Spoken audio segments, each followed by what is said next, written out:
Oh, sweet. Okay, cool. Hi, everybody. I'm Bryonato. Thank you for your patience while we figured out like the most crazy tech issues I've ever had trying to boot up this game. This game in a marathon environment. You're going to be hearing some voice cracks. I'm going to be keeping track of that. Make sure to keep a tally. It's like every marathon run we do this. So, gonna take a sip of water. Yep. Oh wait, not yet. I'm not good. Let me get loaded up here. I'll let you know when I'm good. Sorry.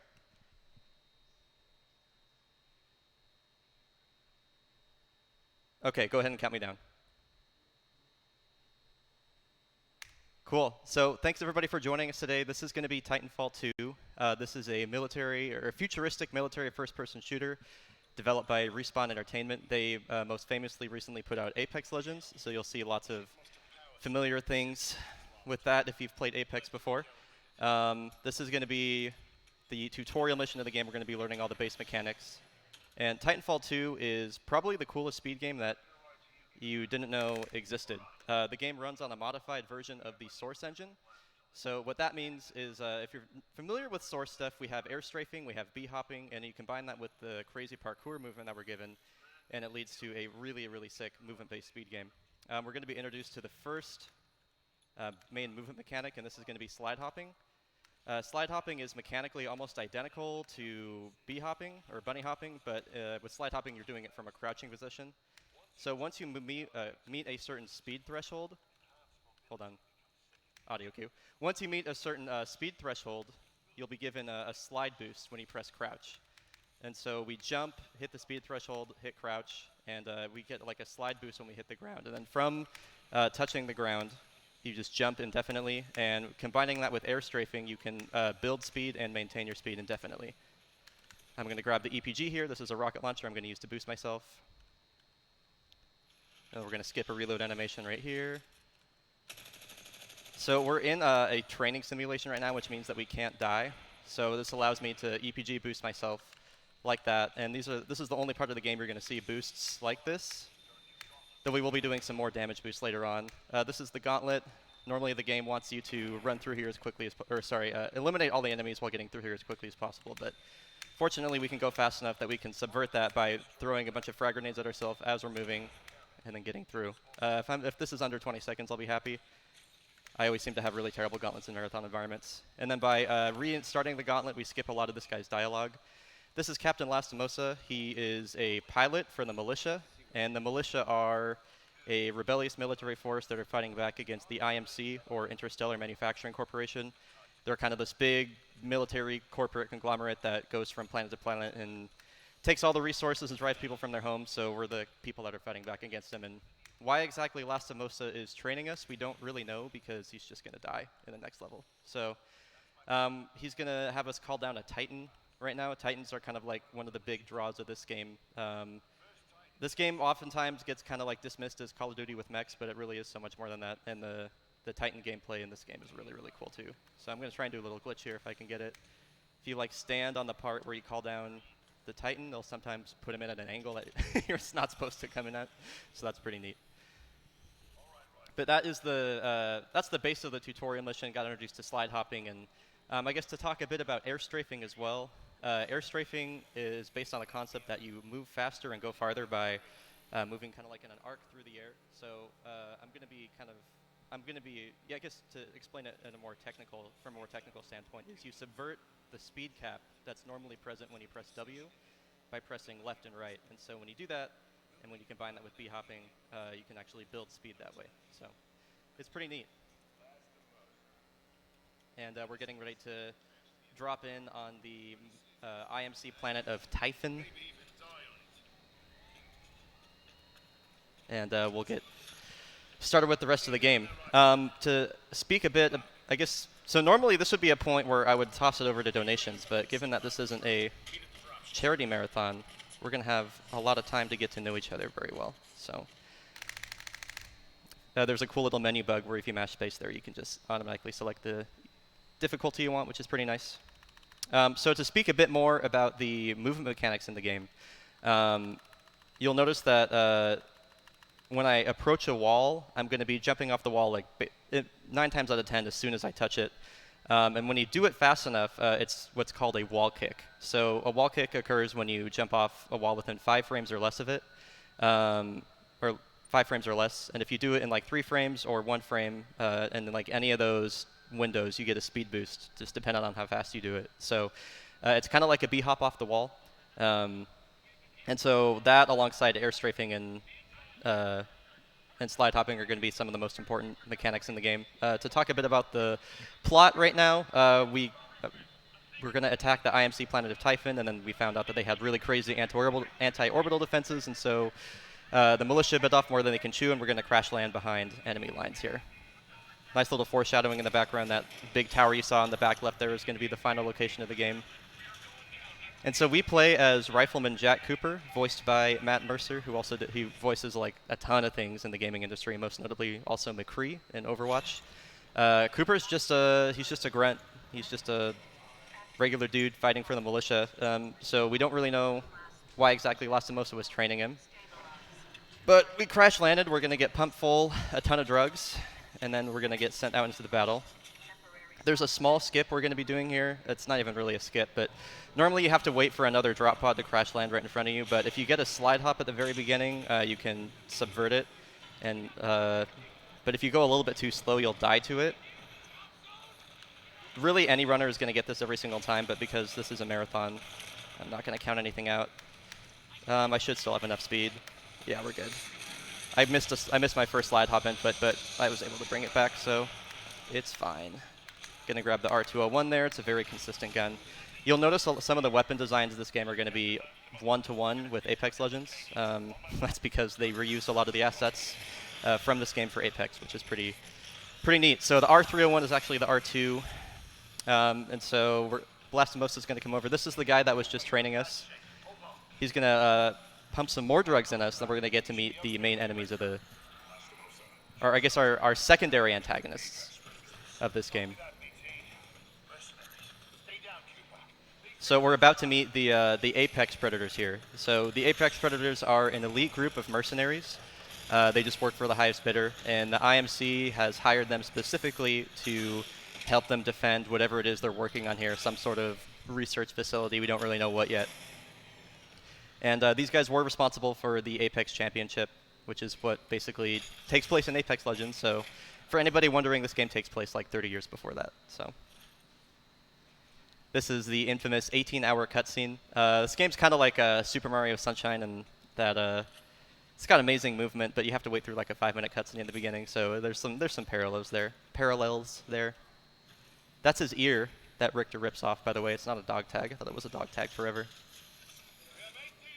There's the dialogue. We have 18 hours. Blisk is voiced by J.B. Blanc. He's one of my favorite voice actors in gaming. So the game starts off it's kind of slow and plotting, but basically once we get through this whole segment here, the game really takes off. It's just a matter of getting there. We actually have a category for this game called Fast Any %, where we use pre-made save files to skip all this stuff. It's not really suitable for a marathon environment, but for runners that run this game really consistently, it's what most people do. So fortunately for us, BT, which is the Titan back there, Lastimosa's Titan, wasn't completely disabled. And he's able to fend off this Prowler for us.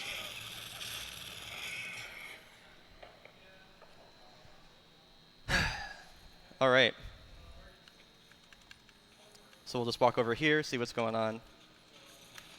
And so what's going to happen right now in the game is actually pretty significant within the Titanfall universe. Normally in the Titanfall universe, pilots are like the elite of the elite. They're a super big deal, and they go through a ton of rigorous training. Only like 2% of people make it through the training. And so Lastimosa is going to transfer control of all of his pilot gear, like his jump kit, which we use to double jump and everything in wall run, and his Titan. He's going to transfer control of them to Jack, which never happens. You saw I shot him at the beginning there. That's just part of kind of like an inside joke in the speedrun community. We call it speedrun cannon. So the speedrun cannon for this game is that you kill Lastimosa, take his pilot gear, and then also steal his Titan. Anyway, if you guys are up early, whether you're on the West Coast or East Coast, I super appreciate y'all being here. I'm very excited to talk about Titanfall for the next like hour and a half.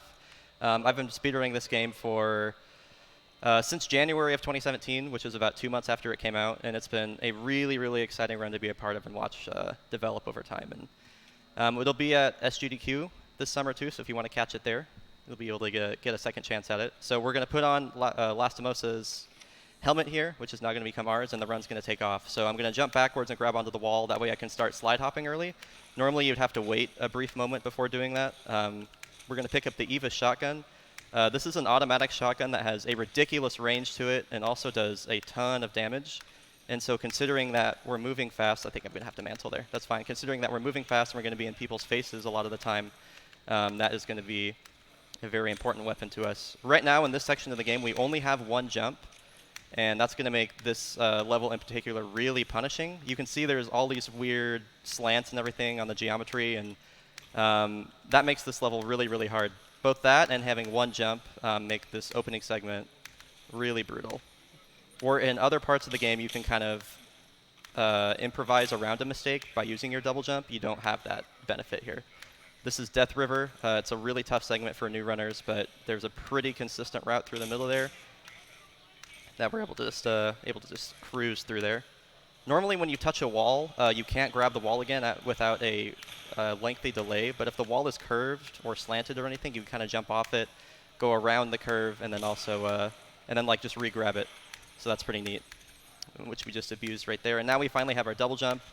And you see me jumping off the wall as soon as I touch it. That is the wall kick I was talking about before. It is possible to do like an instant wall jump, but not get a wall kick. It's really important that it's only considered a wall kick if you're getting speed back.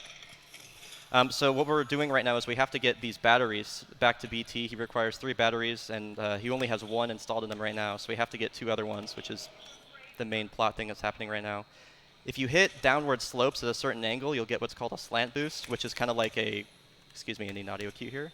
It's like almost like a hyper slide boost. If you hit a slope at the right angle, due to how sliding works and collision and everything, the game will kind of accelerate your speed really quickly. I'm not really sure why. I'm sure Taskanos, our main glitch dude, could explain that for you. That's a trick called river jump. It's fairly simple, but it skips like 8 seconds of gameplay. This is a frag boost found by Josh. This is called Josh Frag. What a great name. Now this section here is called Ravine. It's a lot of really tough gameplay. It's going to be a few wall kicks back to back to back. Probably the hardest part of the level.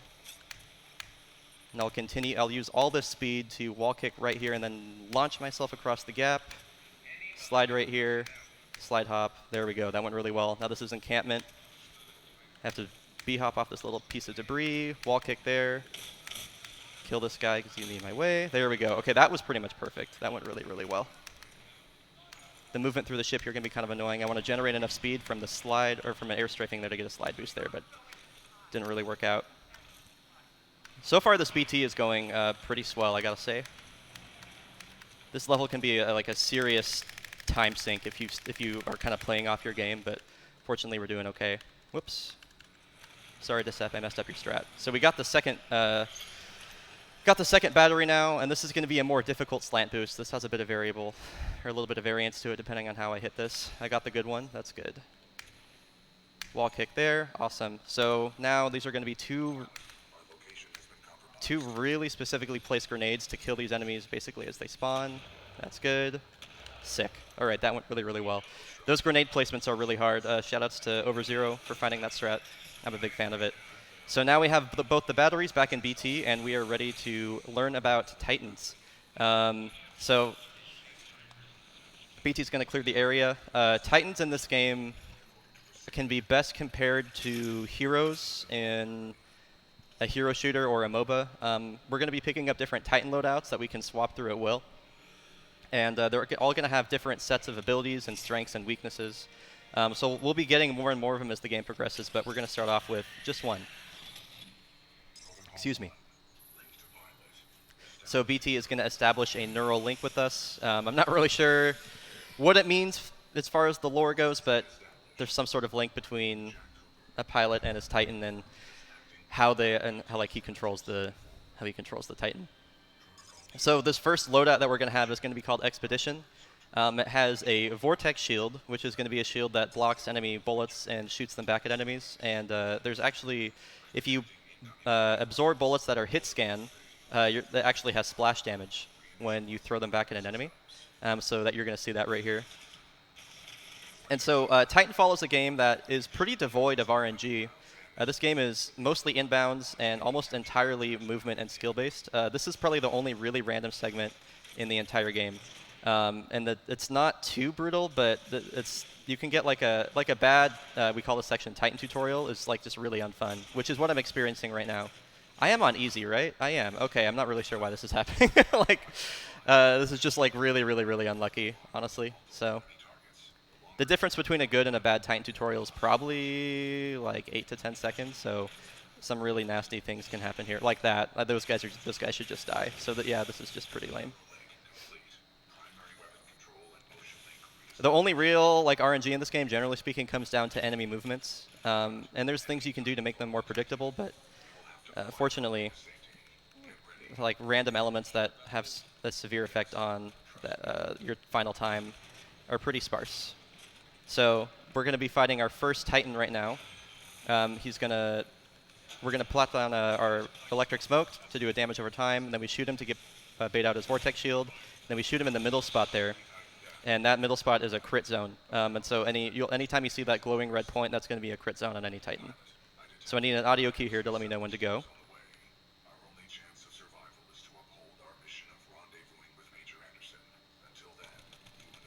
So if you go too early there, BT will put this waypoint on like the other side of the map. And so I just wait till he says until then, and then I move forward. And that ends up saving, it's a little bit faster than if he places the waypoint on the other side. So.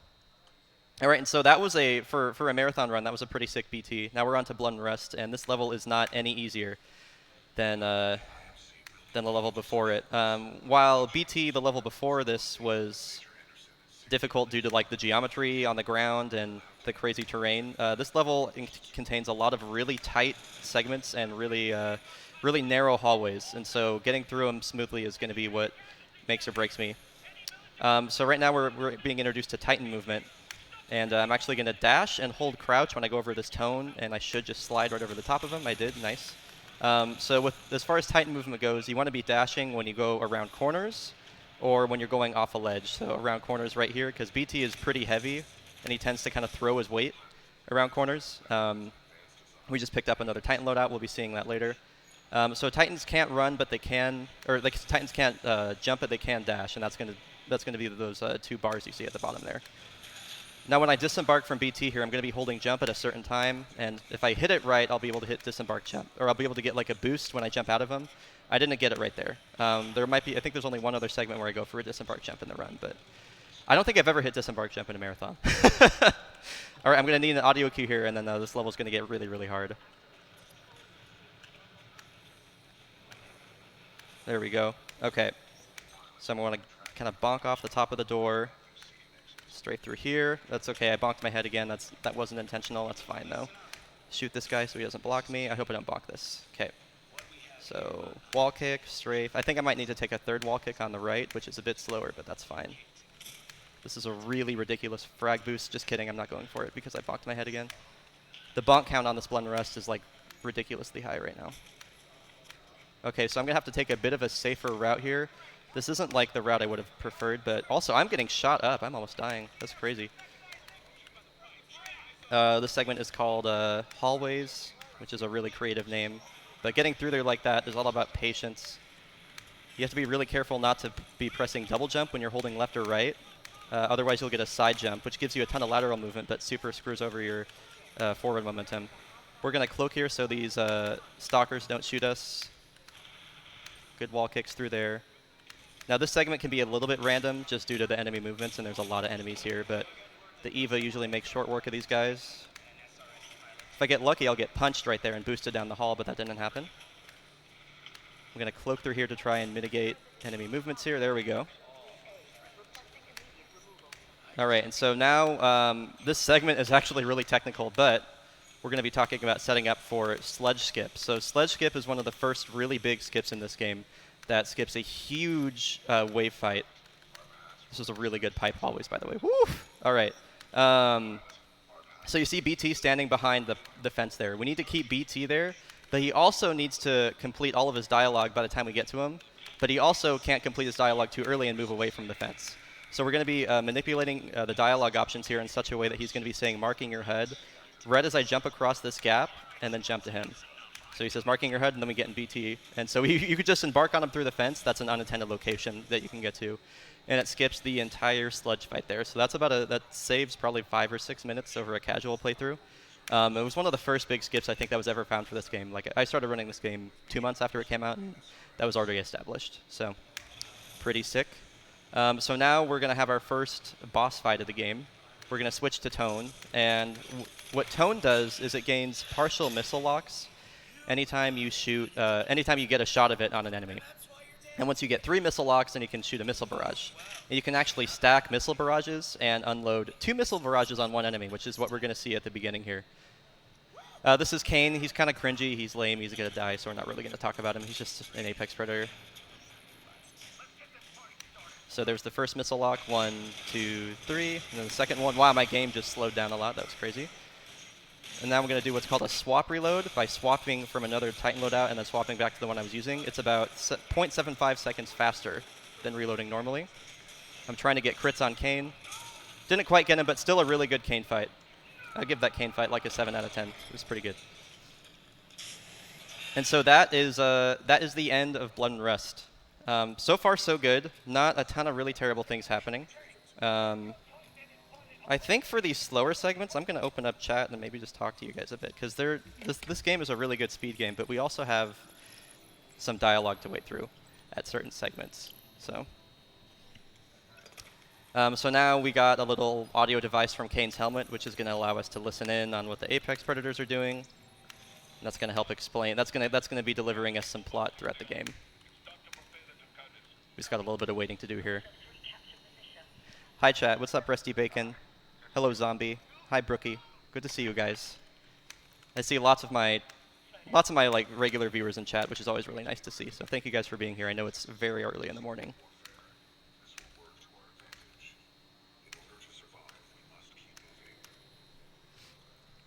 All right, and so now we're on to the first mission that is split into 3 chapters. This is going to be Into the Abyss. This level is a huge gatekeeper. This is where good runs go to die. So Into the Abyss Chapter 1 isn't too dangerous. There's one trick in here that can be pretty brutal, but this level is almost all Titan movement. And so you can actually air strafe while you're in a Titan, which is pretty cool. You don't get a ton of air acceleration, but you do gain speed from it. So you'll see me kind of moving in a curve through the air, a very slight curve when I move around. And I'm always going to want to keep that dash charging, except for a certain trick coming up later on. You're going to hear Blisk talking to this other Apex Predator named Ash, and we're actually going to end up skipping her, so I'm not even going to spend any time talking about her. This level, we're kind of in the middle of an assembly line, and you'll see that coming back over and over. We don't really know what the IMC are assembling here, but as we move through it, we're going to be able to kind of manipulate certain aspects of it. So these big walls that you see moving are actually trigger-based, and so if I hold on to a dash in this last hallway, I can get ahead of the assembly line and then have this wall boost me down the hall, and if I get it correctly, it'll save around 10 seconds. So boost, boost. That looks good. Look to the left, and push me forward. Perfect. Okay. That went really, really well. That trick doesn't look like a whole lot, but that can... it saves 10 seconds, but if you die there, it loses around 30. There's like other variables that... There's like other things you can do to prevent a death, but that's a really scary segment. We have to clear those 3 Titans to get past the door. We just picked up a Scorch and Brute. Both of these Titans are super important to the run. Scorch, as you just saw, does a ton of DPS in a huge area of effect. So that's why he's important. And then Brute we're going to be using to do some really, really neat glitches later on. And actually, after you press this button on on that little lift there, the kill floor disappears from the bottom here, so it's actually faster to fall down to the bottom, which is pretty neat. So that was Abyss 1, and now we're on to every speedrunner's favorite level, Into the Abyss Chapter 2. This level is kind of like it's a beautiful, beautiful tragedy. So we're in the thick of the assembly line now, And as you can see, like the movement here is super dope. But the sad part about this is this level is a big fat ugly auto scroller, which is really too bad. It's like a 6-minute auto scroller. So there's all these cool, crazy things you can do with the movement and the assembly line, and you can abuse how the assembly line will like boost you and everything. But ultimately, it doesn't really matter. I'm going to be going for a swag strat here. This is going to be called Swaganos. It doesn't save any time, but if I hit it, it looks really cool. So I go for it every marathon, so we'll go for it again here. See if we can hit it. This is kind of a sketchy boost. This has potential, maybe. Oh, come on, dude. Okay, that's pretty lame. All right, well, that was really close. Bumping that wall is really unfortunate. So, like I said, this is an auto-scroller, so I don't really lose any time by coming back this way. I could just continue the level as normal, which is actually kind of a cool route, but there's like a fun thing I like to do down here. So we're going to take this route instead. This route is called Told Spice, named after the guy that found it. So this kind of like rock face on the right side here, the geometry here is super weird, but we can actually use it to just basically skip all of the assembly line movement. And that allows us to get to this platform down here really, really early. And we can have a little bit of fun while we wait for the assembly line to catch up with us here. So experienced viewers are going to know what's coming up, but if you don't, there's a lot of enemies in this last segment here. And we're going to be killing all of them except for 2 robots. And then we're going to hack one of the robots and not hack the other one, and then make them fight to the death. So in chat right now, you need to vote for either red team or blue team. And pick your winner carefully, because we take this pretty seriously around here. And your ultimate reward, if you pick the winning team, is you get to completely trash the people that chose wrong. So very serious business. I got to clear out all these enemies here first. My aim is bad because my hand is shaky, because I'm on like a lot of caffeine, because it's super early in the morning. I'm just kidding. My aim is bad all the time. Just that's speedrunner aim. Don't worry about it. Okay. So I think we got almost everybody. Okay. So there we go. This might end up. I'm gonna try and make this not. This might not be super exciting. When this guy ends up over here, he tends to kind of camp in this spot, and then it was on another grunt. I missed one. Okay. So I'm hoping that this guy down here will move down there. I'm not sure where the other Spectre is. This could be a draw, actually. Draws do happen. I don't know where the other guy is. What are you doing over here, man?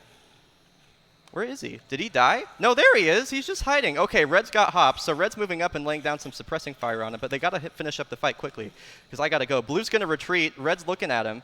Red's going to move back into the corner. If Red can get off a grenade here, he might be the winner. He's going to throw the grenade. Here it comes. Blue's got to move. Oh, it gets blocked. It gets blocked by the assembly line, and I got to go, so this actually might be a draw. This will be the first ever draw in a marathon, I think. I'll try and watch it as it's happening, but I think that's a draw. So that was kind of unfortunate the way they were placed. Okay, so this is actually really spooky. I'm supposed to stand right there when I'm ready to move out, but I was so determined to watch Red versus Blue that I had to put myself in this position. If I jump over to this platform incorrectly, I'll just die. So I have to be really careful here. Like, ugh! Oh god. Ah! Okay, that was very scary. Okay, it's fine. Everything's fine. So now I'm going to get lined up. Sorry, headphone users. So what's going to happen coming up here is, as you kind of saw with that first platform, there's some let me rewind here.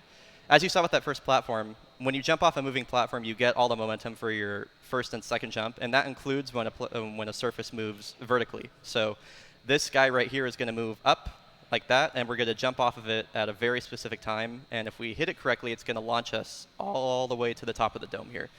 This is a super sick strat. It's called dome launch. We will see what happens. Thank you.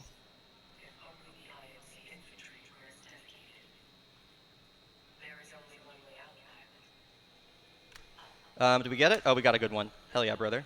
All right, so that is dome launch. That's a huge time save and eliminates a lot of really, really annoying platforming. And so straight off the back of that, we're going to move into dome skip. And dome skip is the first and only one of 2 out-of-bounds segments and second huge wave fight skip. So we actually used to do this skip in a completely different way, but one of the developers for this game saw our submission for SGDQ 2017, and was like, hey, just so you know, you can do that skip in a different way. And he didn't tell us exactly how, but he gave us kind of like a hint on where it is. And so eventually we figured out that there's just a hole in the wall. You can just walk right out of it. And that's it. So we're outside of the dome now, and we're going to move over to a very specific location. And one of the things that's really frustrating about this level is that the end level trigger for this level is present as soon as you spawn in. So like theoretically, if you were able to spawn into the level and then like get out of bounds somewhere and then make it to the end level trigger, you can end the level instantly. But we've gotten close. We found consistent ways to get out of bounds here, but we haven't found a way to navigate to the end level trigger. So when the screen goes black here, we're actually going to get teleported to a completely alternate location. It's like way up in the sky there out of bounds. So a little fun fact. I'm going to type a double jump here, because I want to be falling right. I kind of messed it up. Anyway, so that's dome skip. It's like the easiest skip in the game. You should use it in your master playthroughs. It's really helpful. But that was Abyss Chapter 2. Fortunately, a pretty uneventful Abyss Chapter 2. Now we're on to Abyss 3, which is a much harder level with a really difficult movement. That was good. So the movement through this first cavern section here is really brutal. And then we're going to press this button and then get ahead of this little cylinder as it rotates, and it's going to fling us all the way around. It's called Cylinder Skip. It's really, really cool. And then this is a fairly new route coming up through here. This is called Decept Caverns, named after S Deception. This route through here is just really technical with all the geometry and enemies. Okay, that might have just messed up. I think I might have just missed the cycle. Yeah, this is cycle-based right here. So I wanted to get ahead of that platform on the right here, and I just barely, I hit that tick, and it messed up the cycle. So that was like a fine backup, but it's kind of, I wanted to show off that route, so it's too bad. So now we're going to get back in BT. We have Brute equipped, and we're going to be using Brute for the second and last out-of-bounds skip. We're going to be skipping Ash Fight. And the reason we skip Ash Fight is because her fight is super random and kind of slow, honestly.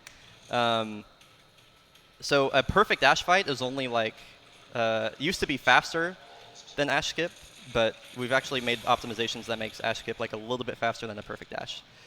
So what we're going to be doing is we're going to be flying. This Titan loadout has the ability to fly. So we're going to be flying with BT to a location where we're not intended to get to, and then when we disembark, the game's going to put us in the only other location where we can stand up based on where we were, which just happens to be out of bounds. The fun alternative name for the skip is Solitaire Skip, based on the like the artifacting that you see, like that Hall of Mirrors effect on the right there, or on the left, I should say.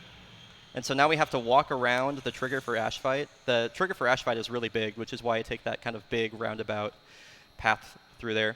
Then we're going to dash here, and then land here and dash here, and then we're going to hit another invisible wall and do the same disembark clip to get through there. And that is Ash Skip, basically. It's not completely over, but all we have to do now is fly up on top of this. And the only reason this skip works is because, like the level before it, the end level trigger is present at all times. So we just run here, and we're through the level. And so that was a pretty good Abyss 3. One of the things I like about Titanfall is, and it's not that I don't like runs with a lot of out of bounds, but Titanfall doesn't have is like 95% inbounds, and that's I think that really appeals to me, and I think it appeals to a lot of other people too, and it makes it a really engaging game. You kind of get to experience pretty much everything most of what the campaign has to offer. So now we're on to Effect and Cause. This is the next mission in the game. You've probably heard BT talking about how we need to rendezvous with Major Anderson. I got to find for Major Anderson the rendezvous point. So this is the rendezvous point, and you can already tell that something is amiss here. Something isn't right. Time is swapping through at random. We're going to try and figure out why exactly that's happening. This next segment here can be pretty difficult. I'm going to have to chain a bunch of wall kicks together to do this properly. Good. Good. Good. Okay, and then if I can slide right there without hitting the bump, I hit... Okay, I can't tell if that was fast or not. That was still pretty good. Kill the Marvin, because we kill all Marvins. And we found Anderson, by the way. He is, like, somehow inexplicably stuck in the floor. But, like, the floor would have been there in the past, but it's also there in the present. So it makes more sense if you don't think about it. So he's stuck in the floor there, and we got his pilot helmet. And within pilot helmets contain a lot of data. And so BT is going to take Anderson's helmet and scan it to figure out what he figured out. Or I guess some of what he figured out, I should say. So while BT's going to talk for a while, and there's going to be some plot going on, we're going to get to the next segment of the game. Or get set up for the next skip, I should say. We got a bit of waiting to do here. So what's going to happen is BT is going to throw that lamppost right there up to the window over here, and there's going to be a little wire on it. I'm going to grab the wire kind of like while it's right when the hitbox where it spawns, and it saves about 2 seconds. So pretty neat trick. Oh, hi guys. There's like people in the crowd. Hell yeah.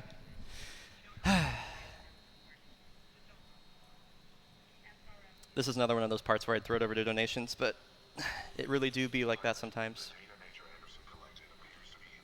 So coming up here after the zipline segment is a trick that's called FTL, or faster than light. It's because we use lasers to go faster than the time down here? I don't know. Anyway, it sounds cool. So we can't control the time swaps yet, but we can, be in certain spots when time does switch. So what's going to happen later on is once I get to kind of like down in that room there, I'm going to position myself in a certain location that when time swaps, I'll be standing basically inside of a laser grid. And if I jump right when time swaps, it'll shoot me down that long hallway there. And if I hit it correctly, I'll be able to skip all of the scripted time swaps through that little tunnel. So it's really, really hard, but it's also super sick. And it's pretty safe too. You get like a really nice checkpoint if you mess it up, so it's not too bad. Though I think that the game is installed on a hard drive right now, so it might not rate the checkpoint, so I'm going to make a safety save just in case. Because I was having some really bad checkpoints in practice. So this is the laser grid right here. We'll see what we can do with this.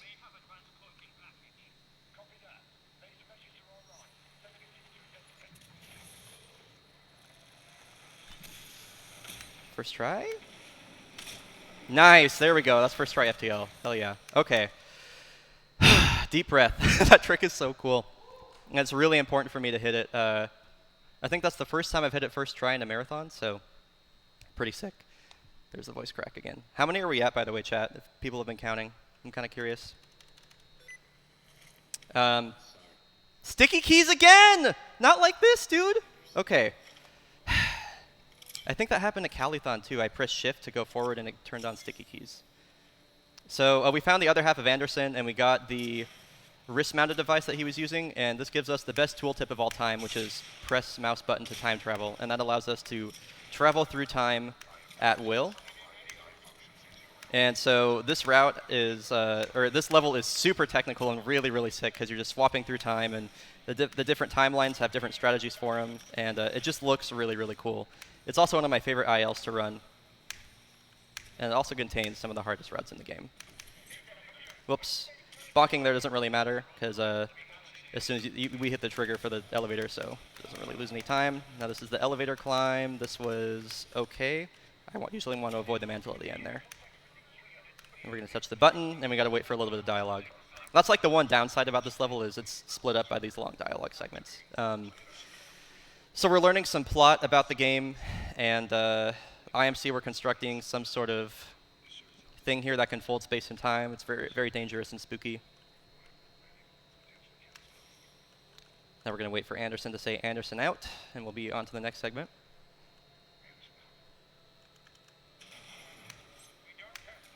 All right, and then just some nice movement through here to get to the next Anderson segment. There we go. All right, so I'm going to get set up for a frag boost here. So I'll get lined up like this. I'm going to get about right there. Please. Okay, that's good. And then look about right there. Okay. So I'm going to use an audio cue to throw a frag, and then I'll get boosted down this hallway right when the door opens.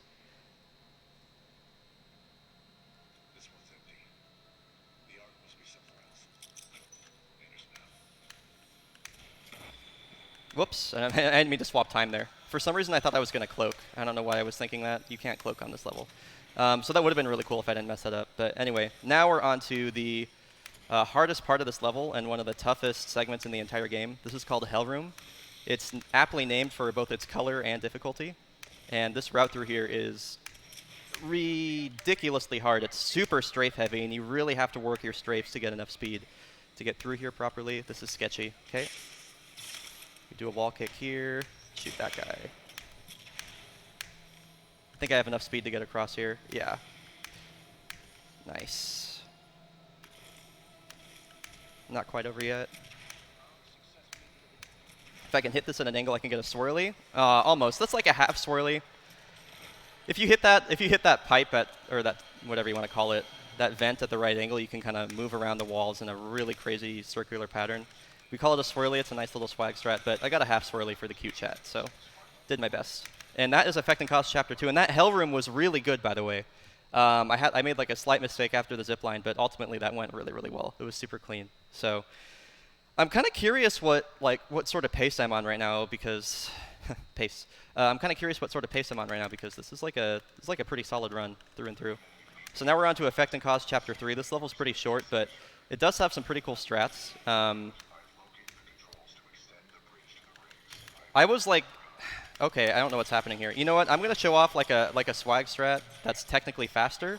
So I'll explain what happens after I do it, and we'll see if I can get it here. I really shouldn't be going for this, but we're gonna go for it. Oh, that was actually really good. Okay, so I'll explain what just happened here after I get back. Please tell me I hit the trigger. Yes. Okay, cool. Wow, I can't believe I got that first try. Hell yeah. Okay, so due to the way that the level is constructed, actually, you know what? I'm gonna do this first. We'll get back to that point. I promise. I'm gonna go for another really dumb skip right now, called ship skip.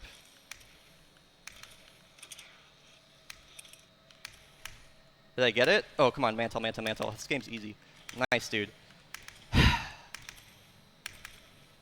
This run is really good. All right, so I guess I'll explain everything that just happened there. So the way that this level is constructed is that when you swap between timelines, you're actually being teleported between two different levels. So the past is like way down here, and the present is way up there. And so if you initiate an animation, which was like that hacking animation, if you initiate an animation at the same time that you time swap, you actually confuse the game as to which timeline you're in. So I hit that laser grid, and then I swapped time. And the game tried to put me in the other timeline, but there was nothing there. So but it kept my my position in the level. So I hit the laser grid, and then swapped time, and the game put me way up in the sky, but still tracked my my horizontal position. Then when I swapped back, I was like through the wall. So I went and hit a trigger on the far side of the bridge, and then came back and hit the other trigger inside that building, and that's actually about a second faster than doing that normally. So that was pretty sick. Okay, this is going really, really well. So now we're on to, I'm saying all this before we even get to the beacon, and this level was kind of a monster. So all of my big talk might come back to bite me. So this level sucks, though. This is Beacon Chapter 1. The geometry that you're going to see here, like on these rocks and everything, is like suggested. It's not, the geometry on these rocks isn't exactly what it appears. So it's really frustrating to move through here. And even if I get it clean, trust me that it's not as easy as it looks, and this is actually really dumb. And so now we have a really big dialogue skip coming up here. This was found by Tron Givolta shortly after a GDQ 17. So if you eliminate all these enemies on the wall here that are attacking the militia that are trapped inside this little hub room, and then you run back to BT, it'll actually despawn all the other enemies that are present here, and then skip basically all the dialogue between BT and the militia that are trapped in there. So that went pretty well. Before we figured out how this worked, this was kind of like a big RNG segment. And when we actually found this consistent dialogue skip, I think it ended up saving, I think it said it saved people like 45 seconds or something like that. It's pretty crazy. We got a good checkpoint, so I'm going to go for an early embark, even though this has a chance to crash. Okay, cool. We didn't get a crash. Nice. Whoops, I didn't mean to swap that early. There we go. Hello? Okay, it's fine. I'm not sure why when I phase dash there I didn't get a dash, but it's okay. We picked up Ronin, and this is going to be another really, really important Titan to the game. We'll be seeing a lot of Ronin later. And so now, unfortunately, BT has some dialogue to get through with Cole. This is Captain Cole. He sucks. He's just going to like repeat everything BT says and then generally be condescending toward us and just be kind of a jerk. but we'll get ready for the next level here. I pick up the L-Star because it's really, really good at killing the robot enemies, and that's going to be important in this, not in the next level, but the level after. So.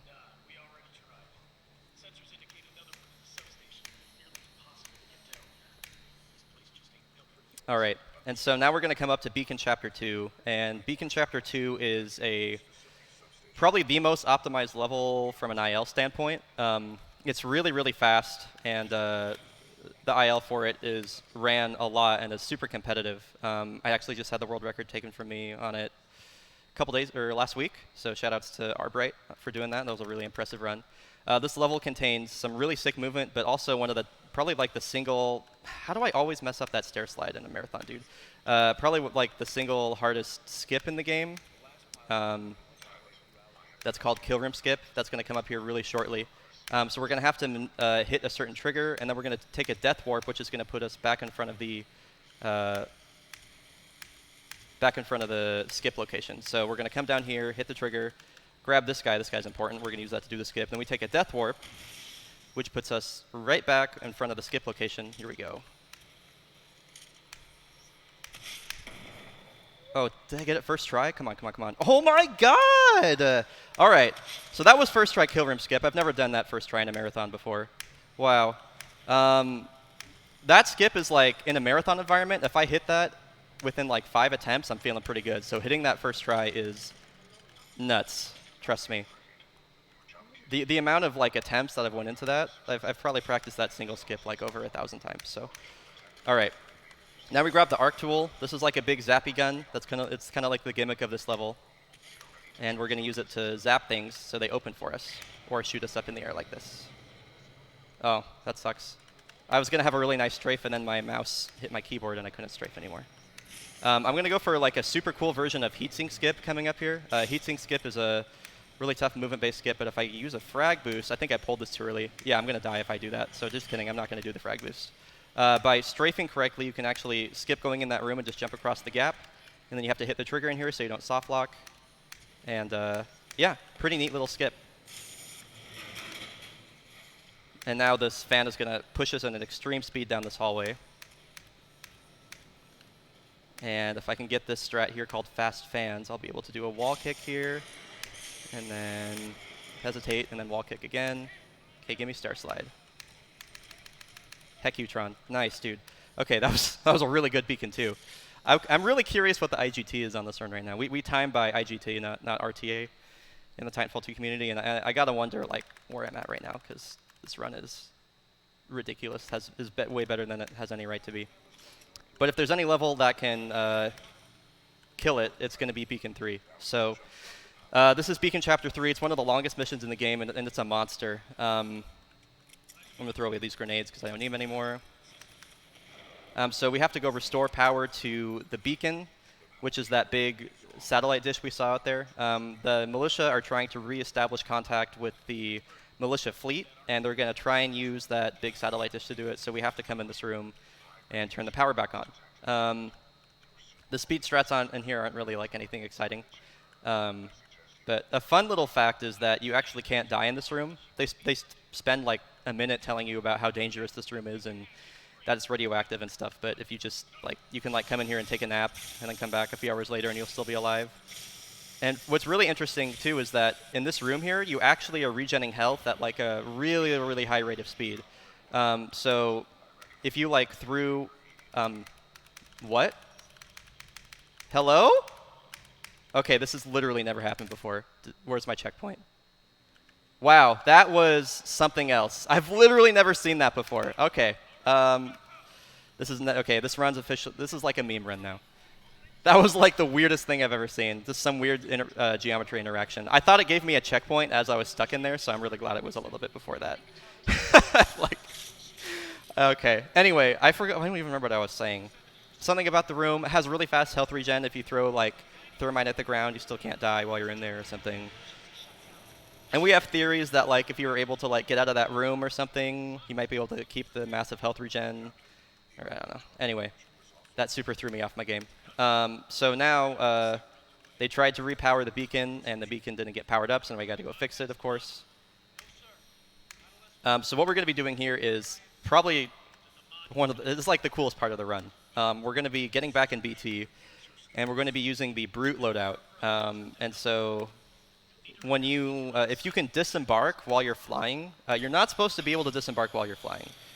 And if you do manage to, you'll find that after you get out of your Titan, your gravity is actually reduced by about 15%. So we call this trick moon boots, since it feels like you're on the moon. So we're gonna get to this door up here, and then I'm gonna fly and then disembark while I'm flying. So get here. You have to like wedge yourself, please. You really gonna? Did I not get it? I think I don't got it. I didn't think I got it. No, I got it. Just kidding. Okay, it's fine. Sometimes that door can be a little bit weird. So as you can see, like we're super floaty now, and this is just cool. BT. So okay, what we're supposed to do is we need to get over to that segment there, but obviously there's nothing to get there. So BT's like, hey, I'm gonna throw you right there, but we have reduced gravity, and we found out that if you hold jump when BT throws you, you can actually jump basically off the tip of his hand, like frame perfectly when he throws you. It's super nuts. So we have reduced gravity, and we're not supposed to be able to jump here, but we're going to jump. And this segment is just super sick. I'm going to set up a safety save in case anything goes wrong. But in any case, please enjoy super fastball.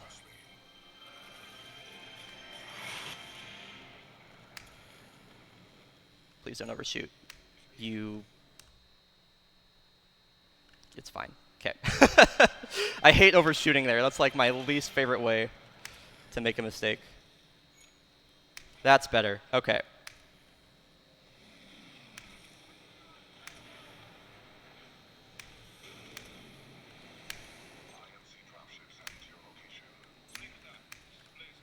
Nice. Hell yeah, dude. All right, that's the first part. That's part one. And now we have part two. We're going to pick up gravity stars. And these are kind of like they're shurikens that create a gravity well, and they stick to surfaces. So we're going to use them to boost us across this gap. Skip having to use a computer terminal to move the dish here. It's a big time save. All right, and now this is the... Probably it's one of the hardest segments in the game. Before we had kill room skip, this was the hardest part in the game. So we will see what happens here. It's good. Wall kick. I'm going kind of slow. This is going to be a little bit sketchy. I'll take this wall kick here. I don't like this. No, I missed the wall kick. Okay, it's fine. So I'm not going to get zipless, but that's okay. Worse things have happened. Normally, you're supposed to keep them... Hello? You're supposed to... Okay. I don't know what's happening.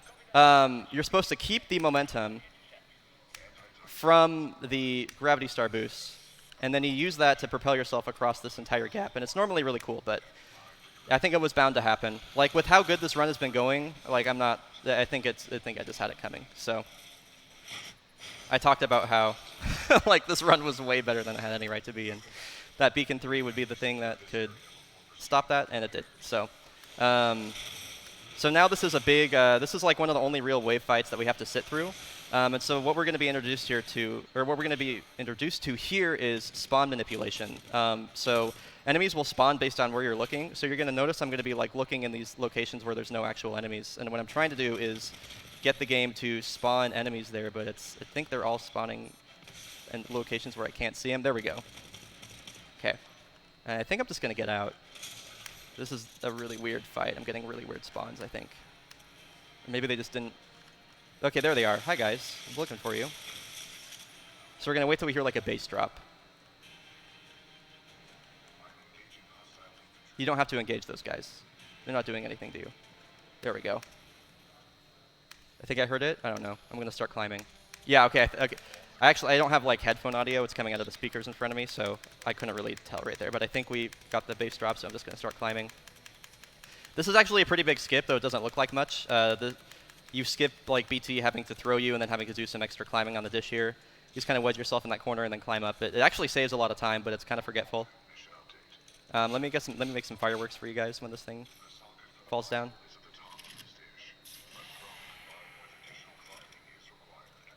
So you can hear BT talking about how a throw combined with additional climbing is required, yada yada. But we're already at the top, so. Okay. And those softballs should land back when we're getting back in BT here. I think. There they are. Yeah, fireworks. All right. So now this is the final segment of Beacon 3. We're going to be fighting Richter. He's the weird German dude you've heard talking with like the really bad German accent. It's like space German or something, I don't know. So this fight is split into 3 segments, and they're all going to incorporate the spawn manipulation I was talking about. We're going to force the Reapers to spawn here by looking in this location, and then we're going to arc wave them both and then shoot them twice with the shotgun. All right, switch to tone. Okay, and then same thing here with the second Reaper spawn. I'm going to dash to the left of this first Reaper on the left in an attempt to get him to move to the right. Nice. And if these guys group up, oh, perfect. That was beautiful. That's exactly what I wanted to happen. Like, nice, dude. Okay. And then the same thing with these Titans here. Cool.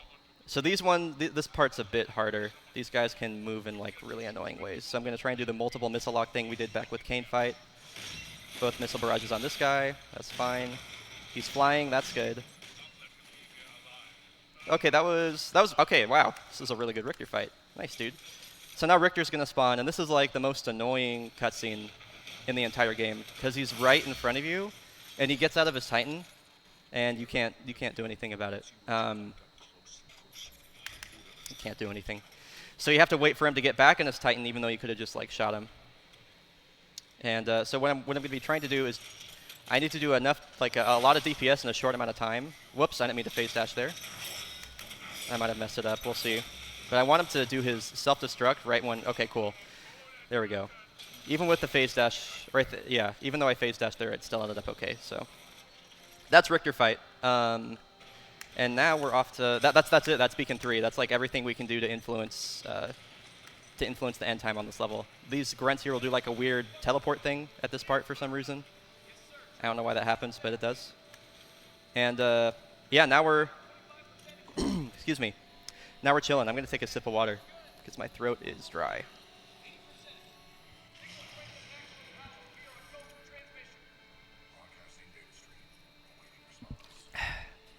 Chat, how are we doing? We got a lot of dialogue to sit through here, so. Hi, Tron. Good to see you, Tron. This run is epic. You're epic, Fizzy2J. How about that, dude?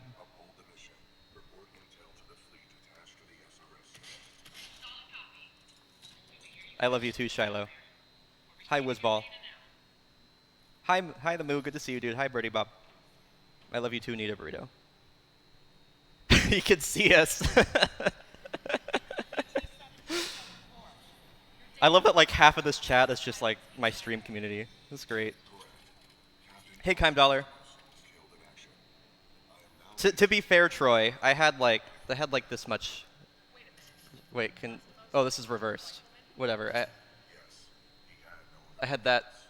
I can't make sense of the camera right now. You get the idea. There wasn't much left. Oh, yeah, so this is Commander Sarah Briggs. She leads the Marauder Corps, which is a sect of the militia fleet. She's kind of a jerk. We're going to get to know her super well in the next level. She like disregards everything that we've just done and is like, I'm going to find you a real pilot. It's like, dude, do you have any idea who you're talking to? I'm the fastest pilot in the world, literally.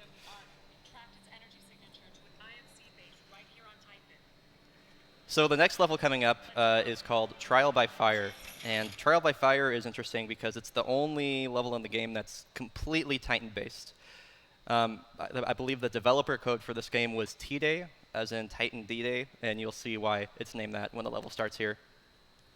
So this level, the first half is a well-disguised escort mission, and then the second half is just all Titan movement and Titan cheese. So something to keep in mind with this level is that you build core by doing damage to enemies, and core and like Titan cores are basically their ultimates.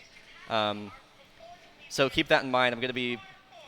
This entire level is based around getting core, basically. It's super important. So for this first segment, I'm going to swap to Ronin because Ronin has an ability that allows him to block 75% of all incoming damage. And so what's normally supposed to happen here is you're supposed to wait for the militia to take out these gun turrets, but you can actually just walk straight at them. So you hold up the sword, which is going to block the damage. This is like such an anime moment. And then you phase dash, which also eliminates all damage for a bit. And then this wall is normally going to get destroyed, so you can just walk right through it. And then once we get here, we're going to swap to Scorch. And Scorch does that crazy DPS, which we're going to take advantage of. So I'm trying to build core there. I got my core. And I'm just there's like 3 different waves of enemies, and I'm waiting for Sarah to say a certain dialogue line. I'm waiting for her to say, "Pilot, you're with me." And once she says that, I'll be able to move on to the next section. So that's what I'm trying to do, is kill these enemies to get Sarah to say her dialogue.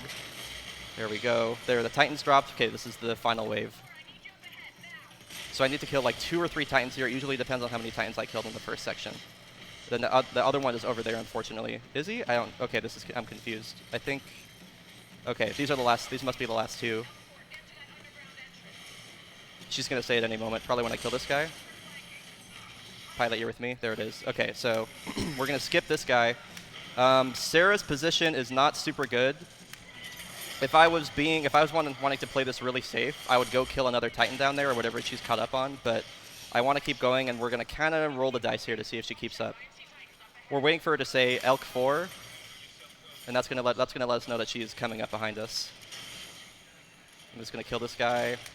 Please die? Okay, and then there's a... I don't know where anything is right now. This is really confusing. There's normally a Reaper here, but I don't know where he is, and Sarah's being really slow. Okay, so there she is. That Reaper's there, but I got to keep going. I can't waste any more time going back to kill the Reaper, so I have to hope that she runs past him and keeps up. So I'm going to be building core again here. And we'll swap to Brute. There we go. And then this guy is all we need. Yeah, so Sarah's back there fighting that Reaper. You can see that her name is appearing on screen. There she is. Okay, so this could be worse. I could have avoided this by maybe killing 1 extra Titan at the beginning, but I took a chance. But fortunately, she's just sprinting straight here, so this really isn't that bad. It's not super fast, but I've had way worse trial by fires than this, so. Generally speaking, Sarah was okay.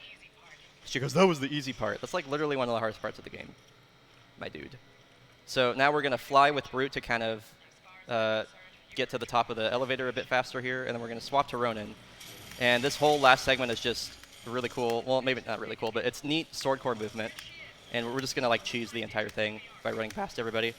And so once my sword core runs out, I'm going to do some very optimized damage to another group of Titans here to get sword core back ASAP. So I'm going to line up this arc wave so it hits both Titans, and then 1, 2, 3, 4.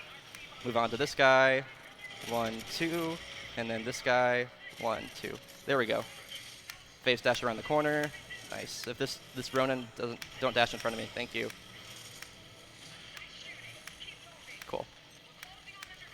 Yeah, this is good. This went really well. That was about as good as it gets for that segment. If this guy will shoot me, I can get a damage boost later on, but that's pretty rare that happens. So. And now this is just a straight sprint to the exit here. My game hitched a lot there. That was scary. Thought it was going to crash. This game doesn't really crash the desktop for me. It's only happened to me maybe like 3 or 4 times, but it has happened before, so. We can see Sloan and Viper. Those are the last 2 Apex Predators we're going to fight. Though not the last 2 we're going to kill. And the end level trigger is at this segment here. And we're on to the Arc. So the Arc is the Arc is a lot of things. This level is casually this level is really cool, but the Arc is one of the only real levels in the game that like just has a complete meltdown when you go fast on it. This game, generally speaking, handles going fast pretty well in terms of like, I'm not talking about performance, I'm just talking about like bugs and things like that. This level doesn't. We're going to do a really difficult skip at the beginning of this level that kind of opens up a can of worms for the rest of the level in terms of like bugs and soft locks and everything that we're going to have to work around. So this whole segment's on rails. I throw a grenade there because if you don't have any grenades, after this like cutscene coming up, the game will refill your grenades for you. So That'll come in handy later. So what we have coming up after this whole segment here is called Barker Skip, which will be immediately followed by 6-4 Skip. So Barker Skip is named after the ship that you jump off of. It's Barker's ship. It's a extremely precise grenade boost that has some random variables to it, but you can negate basically all those random variables if you get a perfect frag boost. So it's kind of the ultimate like get good trick. Even if you get a perfect frag, there's like a 2% chance you still won't get the skip, but ultimately, if you use the right audio cue and jump at the right time, you'll get it. And then immediately after it, we're going to have a 6-4 skip, which is going to be an early jump off of the next ship onto the big ship afterwards. So we'll see what happens there. That's Viper, by the way. He's pretty cool. His boss fight's fun. We'll be seeing him later on. So here's Barker ship, and Barker skip is coming on up. So I'm going to be using an audio cue here. I'm going to pull a grenade at a certain audio cue and then drop it at another. I'm also going to line up in a very specific spot. Okay.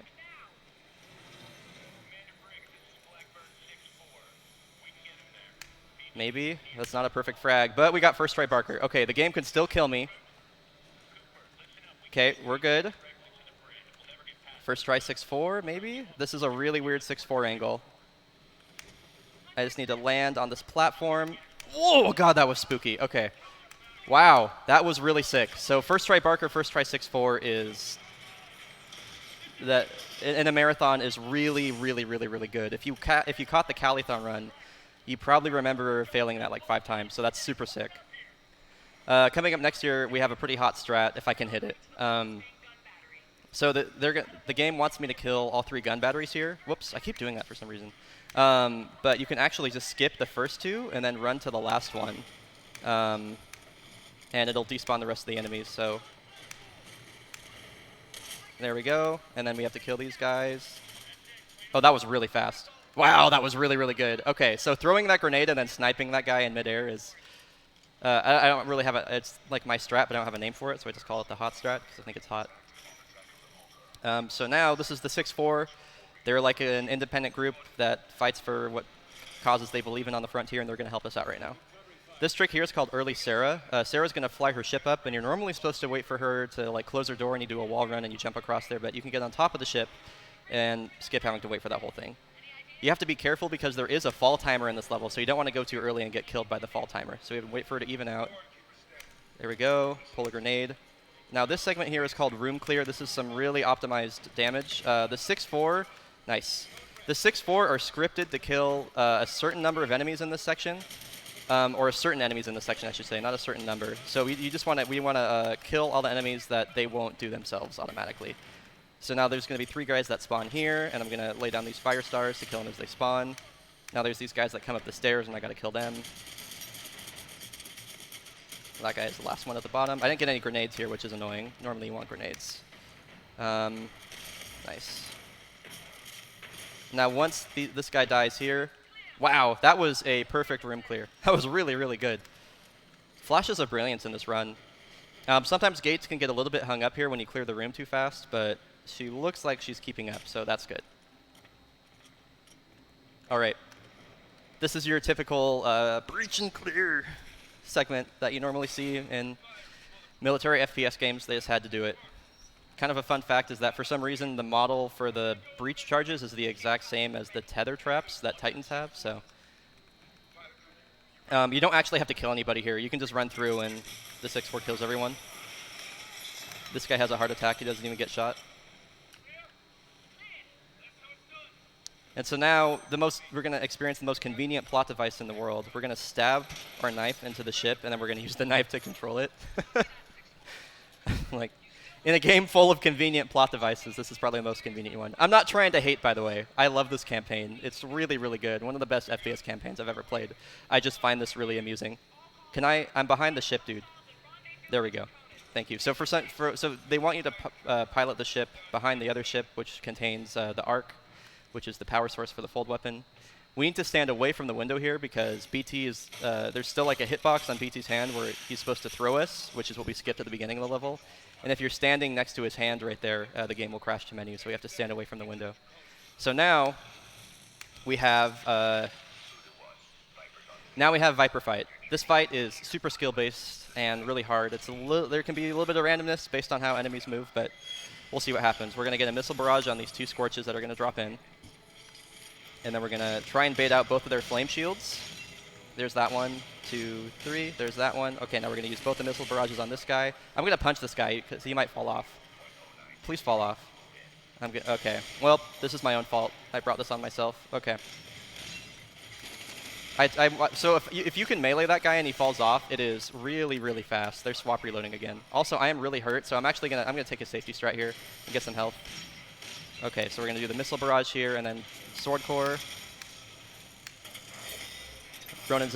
Viper's in a really good spot. I almost 3-shotted him. Okay, so that went really well. The Scorches were really, really slow, but actually killing Viper was really fast. So if you're able to melee that Scorch, sometimes he'll just like fall off the ship. And when they dash to the side of the ship like that, normally that's when you can do that. But I think the Scorch just wasn't far enough on the side of the ship, and I misread that situation. So.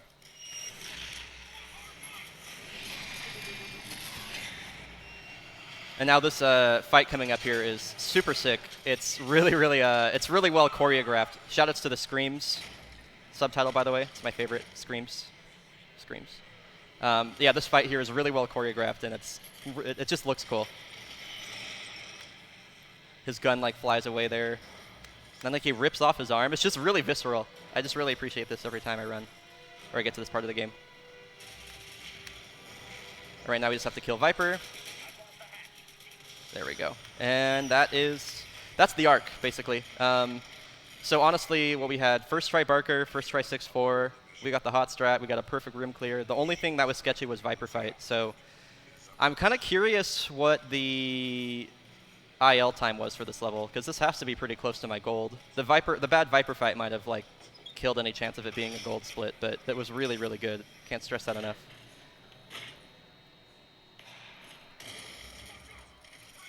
And this segment here is an auto-scroller, basically. You can shoot these guys before they get in their escape pod, except for that guy, I guess. And the arc is in here. But we're just waiting. We're waiting for BT, basically.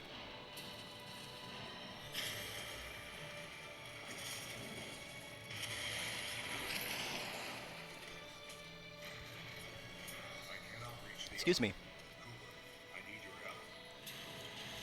Tron, are you timing IGT, by the way? I'm curious. I don't know if anybody from my stream is timing the in-game time for this run. Nah? Okay. No worries, Tron. This is a very cute BT moment here.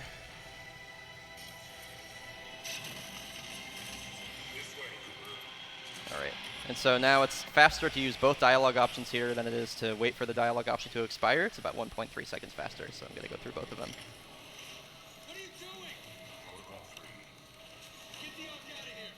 doing? Excuse me. I'm going to take my final sip of water.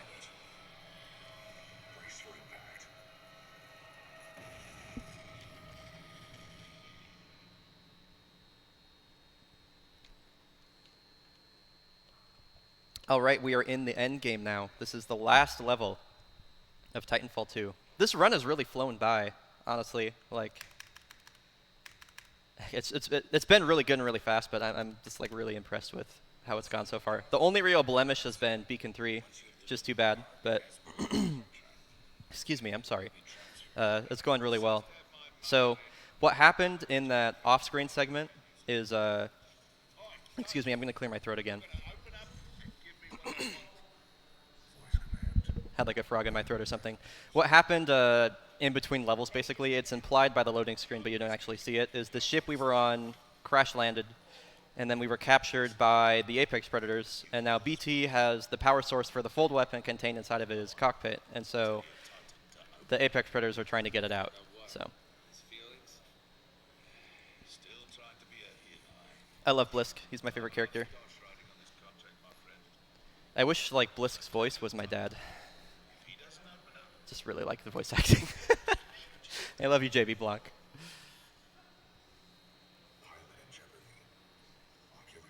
The voice acting here is just really good. You can like really hear the stress of the situation in Blisk's voice. I just appreciate the details of this game, I guess. See him now? Right here. Right here. Yeah? You see him now?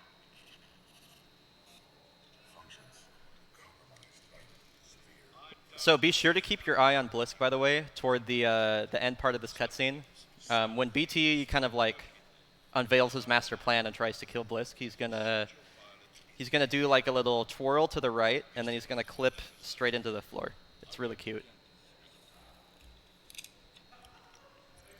Yeah, someone in chat called this Blisk's Spidey Sense. Yeah, it's really what it is. So yeah, watch Blisk on the right side of the screen here.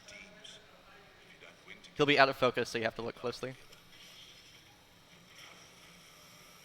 So there's the twirl, and then he runs and floop into the floor.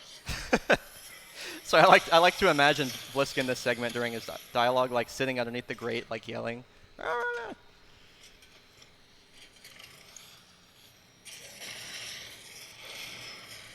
Rest in peace, BT.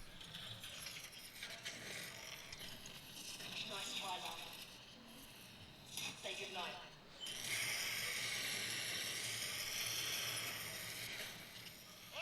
Get the arc out of here. We're running out of time. So this next strat is really simple, but it's like the easiest 5-second time save ever. It's found by Flatza. For some reason in this segment, if you just hold backwards and then walk into the fire, almost die, and then walk forward, it saves like 5 or 6 seconds of waiting for BT to talk to you. I don't really know why, but I appreciate that it works.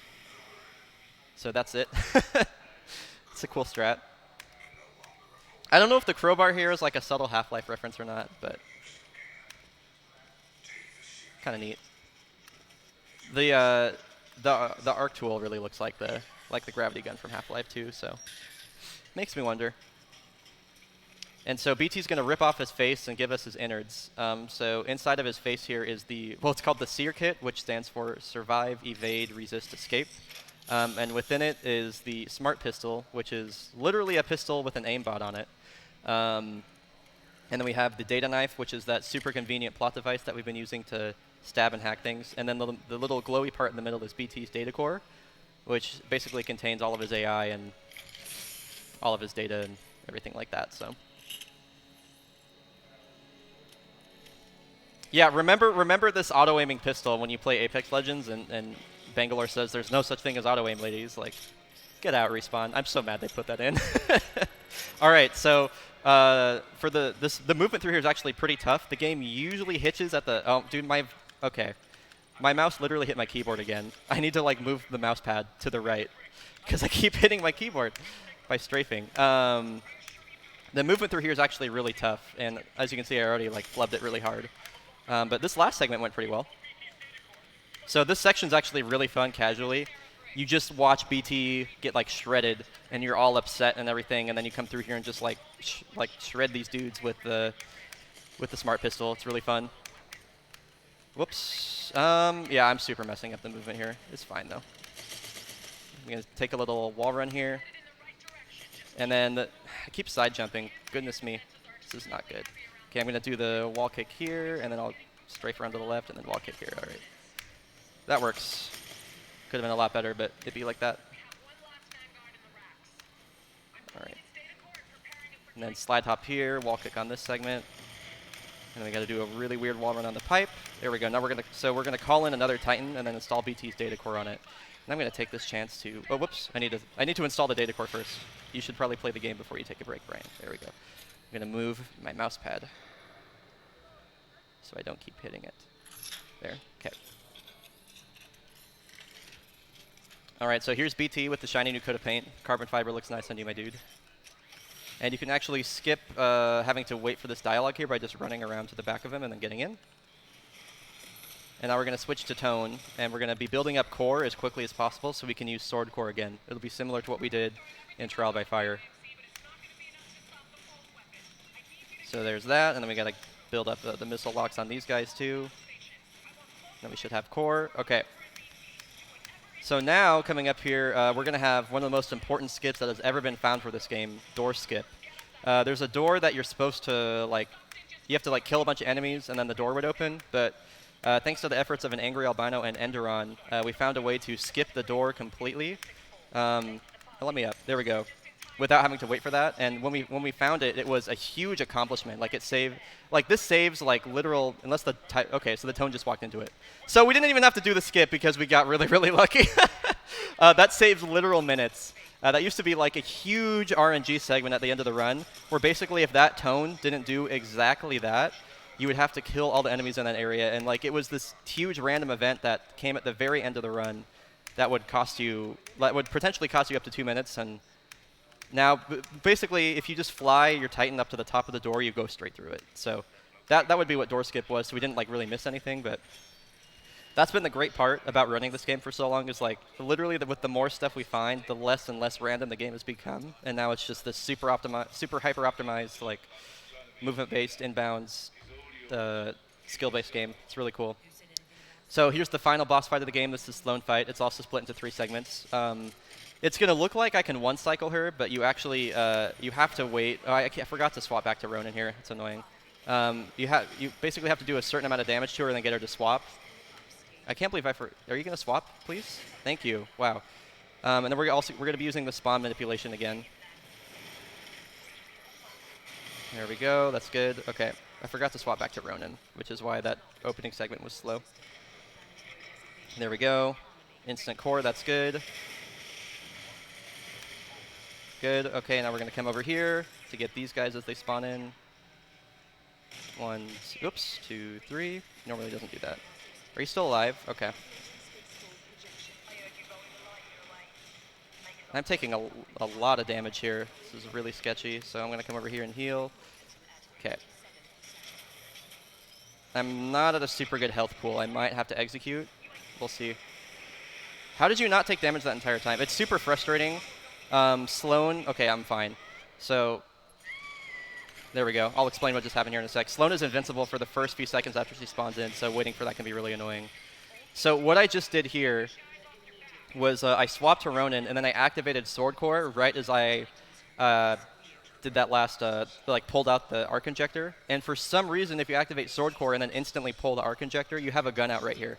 And so this is completely unintentional. This is like the newest skip in Titanfall, and it's actually amazing. I'm so happy it exists.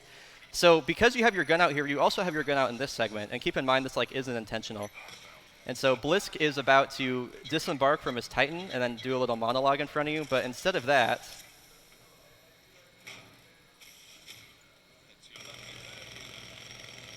we're just going to kill him. So he just gets vaporized. And then as soon as he dies, it skips all of his dialogue. So it saves like 33 seconds of dialogue. But the cutscene's still going to play out as if he was alive. So this invisible Apex card, this is basically Blisk's invitation for you to join the Apex Predators. The Apex card drops on front of you, and then the game just progresses. So it's this huge time save. This was found by Reddit user Shot Andy, and he posted it to the Titanfall subreddit and was like, "Hey guys, I found a way to kill Blisk. It's kind of funny." So somebody in my chat linked me to the thread, and I replicated it myself, and we found out that it actually skips a ton of dialogue. So shout out to Shot Andy for finding this. We call it the Andy shot in reference to him. And so now BT has four arms, 6 limbs in total. This skip is so good.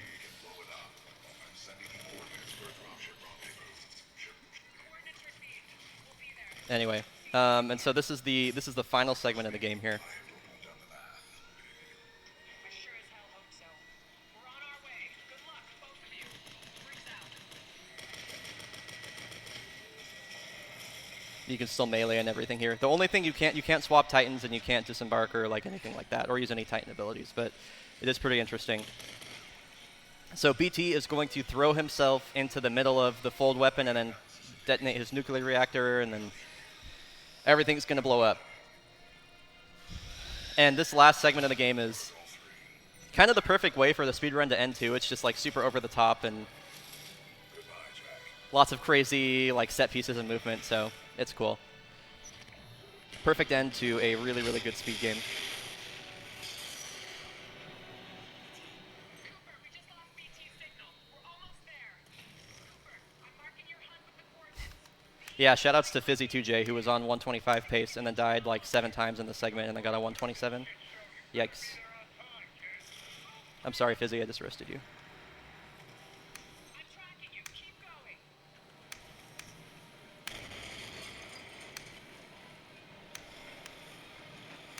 There we go. I should be high enough to hit the trigger here. Okay. And time is coming up.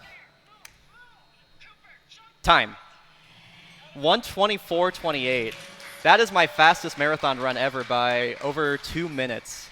That had to be like a 1:22, 1:21 IGT. That was a really, really, really good run. So I know we're a bit behind schedule, so I'll keep this pretty brief. I want to thank everybody that, like, whether you're here or you're in chat. I know this run was like super butt hours in the morning, so if you showed up to this, you're a real homie. So thank you for being here. I hope you guys enjoyed. Titanfall 2 is a super sick speed game, and we have like the most amazing new runner resources that you'll probably find in speedrunning.